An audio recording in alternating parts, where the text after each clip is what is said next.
These guys crack me up when they put their hypocrisy on display in the same conversation that they're having with somebody. So this guy comes into a comment section and says, "I believe the American people should have the right to own any firearm for the simple reason that the Second Amendment was written so the people could overthrow a tyrannical government." So this is him interpreting the Second Amendment.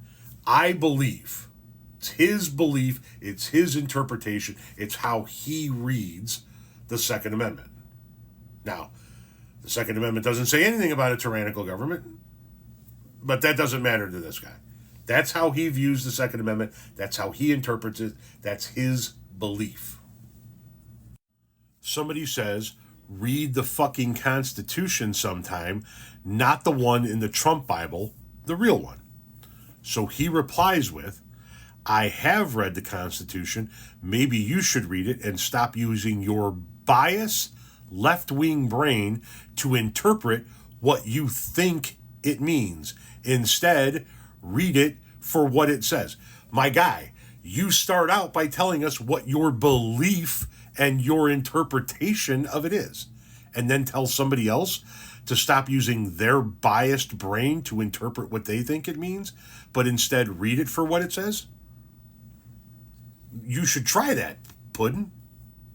Let's go ahead and read the Second Amendment, and you tell me where it mentions overthrowing a tyrannical government. Amendment 2. A well-regulated militia being necessary to the security of a free state, the right of the people to keep and bear arms shall not be infringed. I don't see anything about a tyrannical government. I don't see anything about overthrowing a government.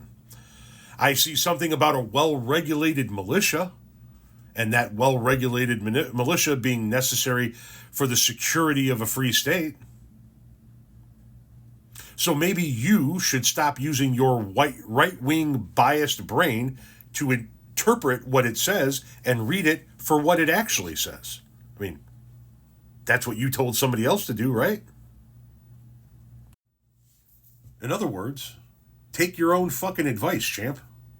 Read the words for what they truly are, not what you believe them to be. As a matter of fact, I don't think anywhere in the Constitution does it talk about overthrowing a tyrannical government. It certainly doesn't say so in the Second Amendment. So with all due respect, or all due disrespect, however you want to phrase it, nobody gives a rat's fucking ass what your belief and interpretation of the Second Amendment is if you don't give a rat's fucking ass what somebody else's interpretation and belief of the Second Amendment is. That's equality, my guy.